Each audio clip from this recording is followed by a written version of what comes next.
ডিম এমন একটা জিনিস যেটা কিন্তু আমরা প্রত্যেকেই মোটামুটি খেতে অসম্ভব ভালোবাসি। আর শীতকালে ফুলকপি দিয়ে ডিম রান্নার স্বাদ কিন্তু অতুলনীয়। আজকে এই ডিম নিয়েই তোমাদের সাথে কিছু গল্প করি, চলো। আমি অঙ্কিতা, আমার আরও একটা ভিডিওতে তোমাদের সবাইকে স্বাগত। এর আগেই আমি জলপাইয়ের আচারটা বানিয়ে রেখেছিলাম, কিন্তু মা এসে বলল আচারটা একটু জলজলা হয়েছে, তাই নতুন করে আচারটাকে নিজে আবারও কড়াইতে বসিয়ে গাঢ় করে মাখা মাখা করে দিল। অন্যদিকে যেহেতু আজকে ডিম রান্না হবে, তাই এখানে আমি ফুলকপি, আলু আর ডিমের সব সবজিপাতি কেটে রাখছি। ডাল হবে আর তৈরি করব পেঁয়াজকলি আলু ভাজা। ডিম এমন একটা জিনিস, আমরা কিন্তু প্রত্যেকেই এই ডিমটা ভীষণ ভালোবাসি। আমার মনে হয় যারা এই ডিম খেতে পছন্দ করে, কোনো জায়গা ঘুরতে গেলেও যদি মাছ মাংস না থাকে তাহলে কিন্তু ডিম দিয়ে কাজটা চালিয়ে নিতে পারে।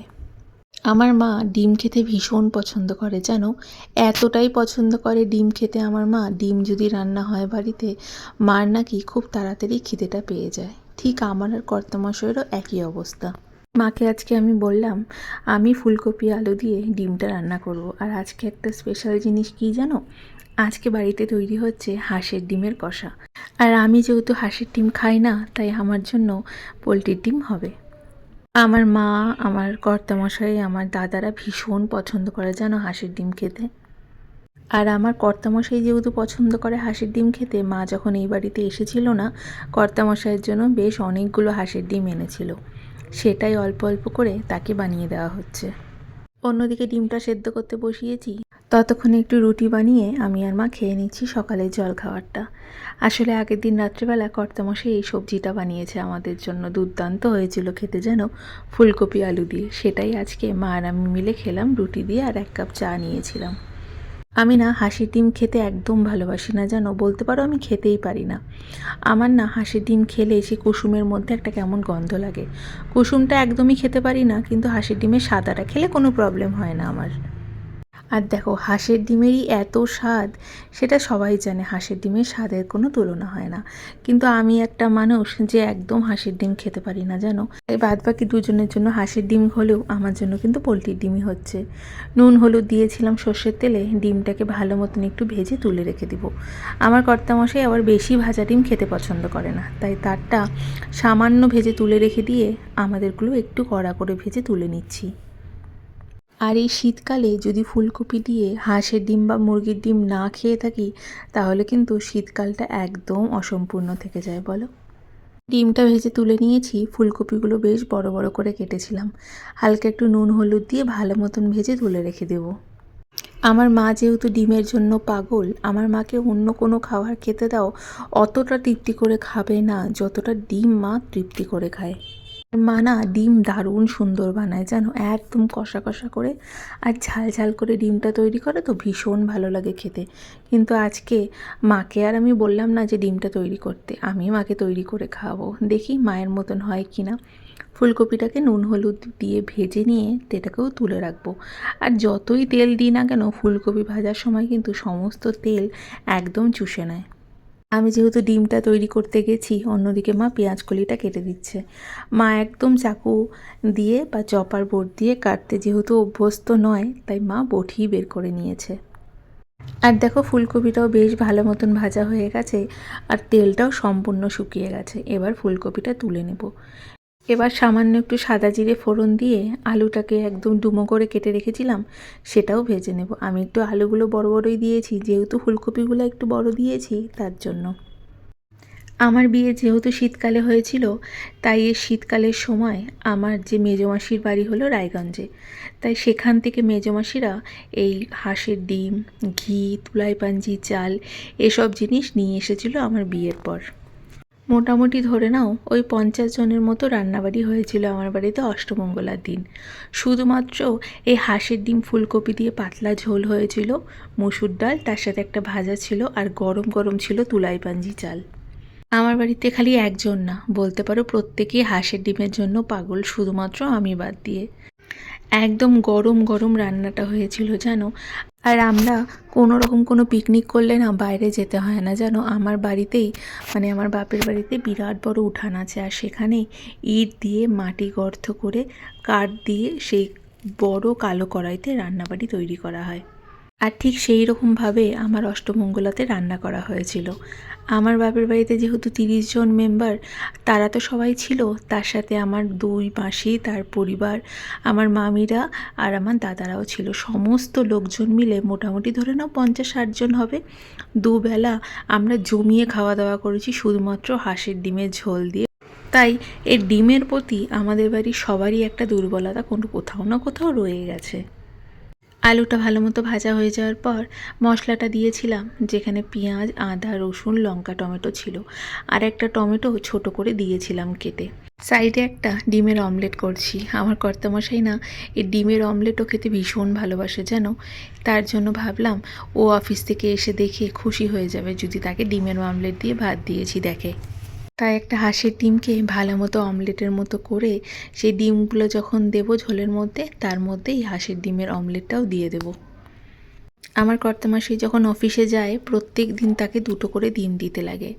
আর এই হাঁসের ডিম সে এত ভালোবাসে, হাঁসের ডিম বাড়িতে থাকলেও খুব তাড়াতাড়ি সে হাঁসের ডিম গোটাটা শেষ হয়ে যায় জানো। এখনও পর্যন্ত যখন আমার মেজমাসিরা রায়গঞ্জ থেকে শিলিগুড়িতে আসে ঘুরতে, তখন আমাদের সবার জন্য বেশ অনেকখানি করে তোলাই পাঞ্জি চাল হাঁসের ডিম নিয়ে আসে যেন। আর সেটার স্বাদই হয় আলাদা। একদিকে মশলাটা ভালো মতন কষানো হচ্ছে, আর অন্যদিকে অমলেটটাও বানানো রেডি হয়ে গেছে। অমলেটটা এখন দেবো না, যখন ঝোলটা দিয়ে দেব তখন তার মধ্যে অমলেটটা দিয়ে দেবো। মোটামুটি সমস্ত মশলা কষে গেছে আর কাঁচা গন্ধটাও চলে গেছে। এবার বেশ খানিকটা গরম জল দিয়ে দিয়েছি, তার মধ্যে ফুলকপিগুলোও দিয়ে দেবো। না হলে ফুলকপির ডাঁটা আর ফুলকপি একদম সেদ্ধ হতে যাচ্ছে না। অন্যান্য সময় ফুলকপি রান্না করার আগে আমি সামান্য একটু নুন জলে ভাপিয়ে নিই। আজকে যেন মায়ের সাথে গল্প করতে করতে সেটাও ভুলে গেছিলাম।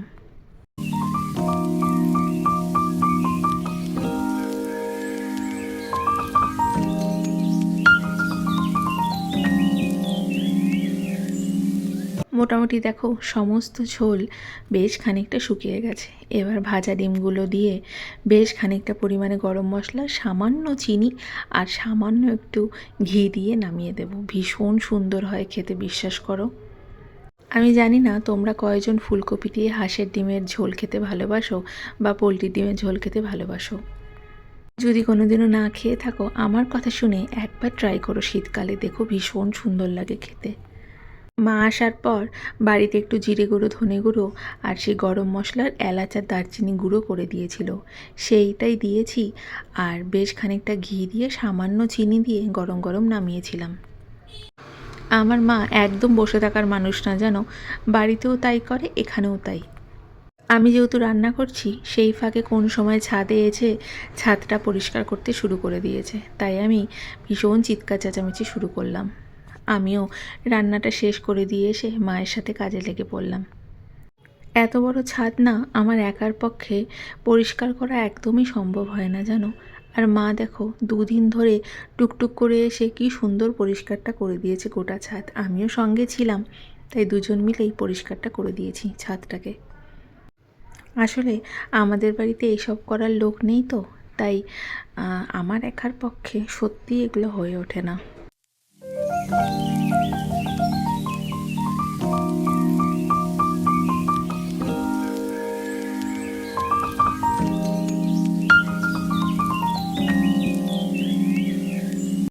আজকে ইচ্ছা আছে সমস্ত গাছপালাগুলোকে একটু অন্যদিকে শিফট করে দেবো। তাই মাকে বললাম তুমি এদিকটা করো আর আমি অন্যদিকে সমস্ত গাছপালাগুলোকে রেখে দিই আলাদা করে। দেখতে পাচ্ছ অ্যালোভেরা গাছে পুরো চারদিকটা ভরে গেছে, তাই মা বলল অ্যালোভেরা গাছগুলো আলাদা আলাদা করে টবে ভরে দিতে। কর্তামশাই না সেই প্লাস্টিকের টবগুলো নিয়ে আসে যেন, প্লাস্টিকের টবগুলো না খুব বাজে। আমার কর্তামশাইকে বললে পারেও শোনে না, কারণ রোদে থাকতে থাকতে প্লাস্টিকের টবগুলো না পুরোপুরি ফাটতে থাকে জানো। তাই আমি একদম পছন্দ করি না প্লাস্টিকের টব আনা। মোটামুটি বেশ খানিকটা ছাদ পরিষ্কার হয়ে গেছে, কিছু আছে সেগুলো পরিষ্কার করে দেব। এখন নিচে গিয়ে স্নান করে মা আর আমি খাওয়া দাওয়াটা করব। আসলে আমাদের এক দাদা খুব সিরিয়াস হয়ে নার্সিংহোমে ভর্তি হয়েছে, তাই বিকালবেলা অফিস থেকে কর্তামশাই আসার পর দুজন মিলে ঠান্ডায় কাঁপতে কাঁপতে গিয়েছিলাম তাকেই দেখতে। কর্তামশাইয়ের বাড়িতে আসতে আজকে অনেকটা রাত হয়ে গেছিল, তাই একটু রাত হয়ে যাওয়াতে ঠান্ডাটা যেন আরও জাঁকিয়ে পড়েছে। ধীরে ধীরে শিলিগুড়িতে ঠান্ডাটা কিন্তু বেশ পড়ে যাচ্ছে, যেন সকালবেলাতে ভীষণ রোদ বা সোয়েটার না পরে থাকলেও এই বিকালের পর থেকে না এত ঠান্ডা হয়ে যায়, থাকা যায় না। আমরা দুজনে নার্সিংহোমেও চলে এসেছি। চলো আজকের পুরো ভিডিওটা এখানেই শেষ করছি। তোমরা সবাই ভালো থেকো, সুস্থ থেকো, সবাইকে ভালো রেখো।